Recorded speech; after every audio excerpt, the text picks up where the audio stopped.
Hi guys, it's Sidewinder here, and today we're going to be talking about some early American tanks.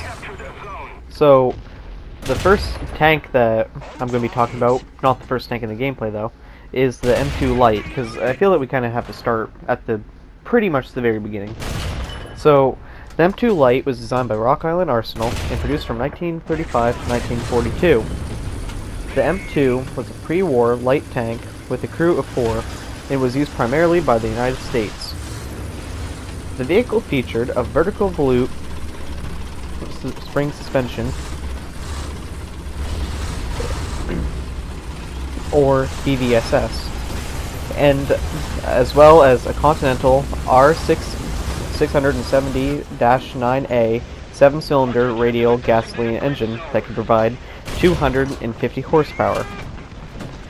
The vehicle was able to travel at top speed of 35 miles an hour. The vehicle's armor, at the thickest, was only 25 millimeters thick. That's slightly less than an inch. The vehicle's main armament varied between models.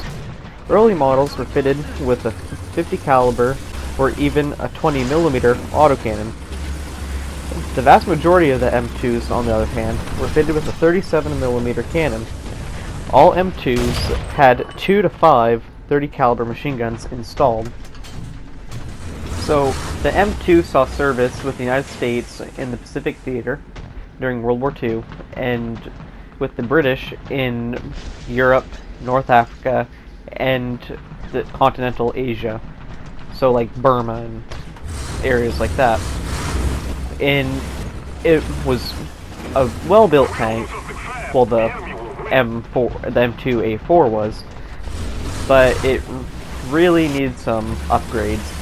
So these upgrades led to the tank known as the M3 Stuart, or the M3 Light, which is what's in the gameplay currently. So let's talk some more about the M3 Light, better known as Stuart. The M3 Light was an upgrade to the M2 light tank's design. It was produced from 1941 to 1944. The M3 featured the same vertical volute suspension, or BVSS, and the same 250 horsepower Continental engine, as well as the same 37mm gun. The M3, like the M2, had a 4-man crew and 2 to 5 30 caliber machine guns. The M3 could travel at a speed of 36 miles an hour. At its thickest, the armor was up to 51 millimeters thick. Later models featured slope armor, like that on the M3A3. The M3 Stuart was used in all theaters during the war, and so it was used in North Africa, the Pacific, Asia, Europe, and it fought with the Australians, the British, the Americans, the USSR, India, China. It was pretty much used by just about every country in the war. And when I say every country, I mean every country. It was captured models and units were used by the Germans and the Japanese and the Italians even. So it has a really good service record. There were some M3 Stuarts that ended up serving in Africa during the 90s, during some of the civil wars, and there still are some kicking around. There's a photo quite recently of one fighting in Syria. So it has a very long service record, and for the most part it was liked by its crews, although it could be cramped on the inside. One British crewman serving in North Africa liked the M3 Stuart so much, he ended up calling it the Honey. And the Honey was kind of a term or a secondary name for the Stuart. So, which leads me to say, Stuart is not actually the official name for this tank. It's a tank that the British Army named the M3 Light because the British, they didn't like how American tank designers would add different names and all that stuff to their vehicles, or they wouldn't add names, I should say. It was just all number codes, letter number codes. So they called it the Stuart after the Confederate General Jeb Stuart, or J.E.B. Stuart, I should say. So it's Stuart is not the official name, neither is Honey, but it's easier to talk about a tank by calling it the Stuart. So let's move on to the M2 medium tank. The M2 medium tank was designed by Rock Island Arsenal for the United States Army. The M2 was fitted with the same weaponry as the M2 Light and M3 Light tanks. The M2 had a 37mm gun, as well as 7 to 9 30 caliber machine guns. The M2 featured the same vertical volute spring suspension, well, not the same, I'm sorry, and 400 horsepower Wright R975 EC2 air-cooled radial engine. The M2 had a crew of 6 to 7 men. This included a driver, 4 machine gunners, a commander, and very rarely a second man in the turret that could help the commander with the operation of the cannon. The M2 never saw service beyond vehicle training, which there were multiple reasons why. This tank was built to try to fill a gap in the Army's setup, essentially. So back in the 30s, we really didn't have any tanks in our Army, well, before the 30s, and so there was a program to try to rearm, essentially, a little bit to get some tanks. That's why the M2 Light and the M2 Medium even came about. But the M2 Medium they wanted it to be like an infantry support vehicle, and the thinking at the time was the more machine guns the better. So they did put machine guns on it. They put quite a few, actually. There were 2 that were positioned down below the driver's feet, and he could actually operate them by swinging the tank from side to side and using buttons on top of his brake arms, the things that you actually use to steer the tank, to fire the machine guns individually, which that was kind of useless, but they had that. There are also the 4 machine guns positioned all the way around the bottom of the hull, and those were all operated by their own soldier, and that offered about 365 degrees of machine gun protection. So up in the turret, there's the commander, and the commander had a 37mm gun, as well as another 30 caliber machine gun. But the only problem with this is the commander had to load, aim, and fire the main gun, as well as tell the rest of the tank crew what to do. So this could be problematic. The M3A1 tried to fix this a little bit, and they added the turret from, or at least a very similar turret, from the Stuart onto the top of this. And that had enough room for a second man in the turret, but it wasn't always used that way. So these tanks were essentially obsolete at the time that they were even introduced.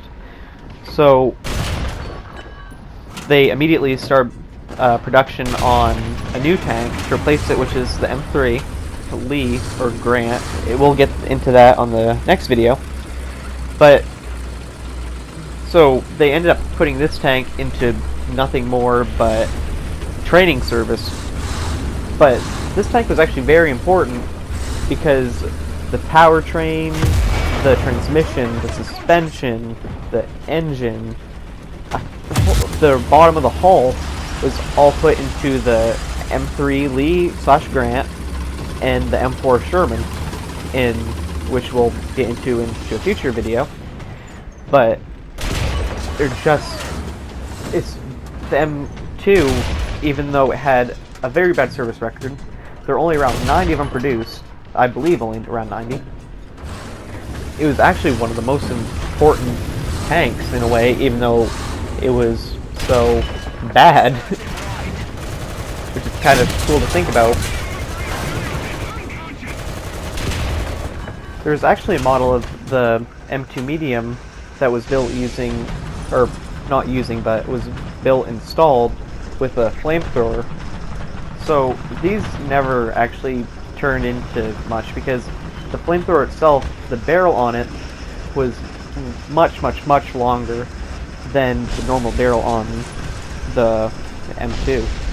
So there was other major problems with it, like mobility and dense forest growth. The gun was so long and flimsy that it would actually get knocked off or bend while trying to travel through the forest, which was very bad for a vehicle that is highly likely going to be fighting in a wooded area. That's why the M2 program was essentially scrapped, the M2 medium program I should say, and replaced with the M3 and M4s. So taking a backseat on the M2 medium, since the gameplay is showing the M2 light currently, early models of the M2 light were much different actually from this model of the M2 light. So early models had multiple turrets. Some had multiple turrets. Some had like two turrets, which I believe there's actually one right next to me in this video clip. But yeah, there is. That's the older model of M2.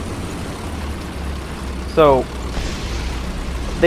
most models, they had a 50 caliber machine gun and a 30 caliber machine gun, like sitting side by side in a single turret, or sitting side by side in two separate turrets. But the Army realized that there wasn't enough firepower on the vehicle, so that's why they decided to modernize them and put a 37mm cannon onto them. Because before they put the 37mm gun on the M2 Light, it was actually more or less considered a tankette. A tankette is a very small vehicle that has mostly machine guns, and yeah, they're not that impressive. But when they put the 37mm cannon onto it, it became the essence a light tank, and you can see just how similar the M2A4 light tank and the M3 Stuart are, because like I said earlier, they are identical vehicles essentially, and they're just an upgraded version of the M2 light tank. And honestly, they both handle quite well in this video game. And I assume they'd handle about the same in real life, seeing that they had the same suspension and same engine. So we're reaching the end of the video, and I'd like to say thank you all for watching, and be sure to watch for the other parts to this, because we're going to go from World War II into the beginning of Korea, and middle of Korea. So, like I said, thanks very much for watching. If you liked it, please like, comment, subscribe, and let me know what you want to see next. This is Sidewinder_124, and see you next time. Have a good day, guys. Bye.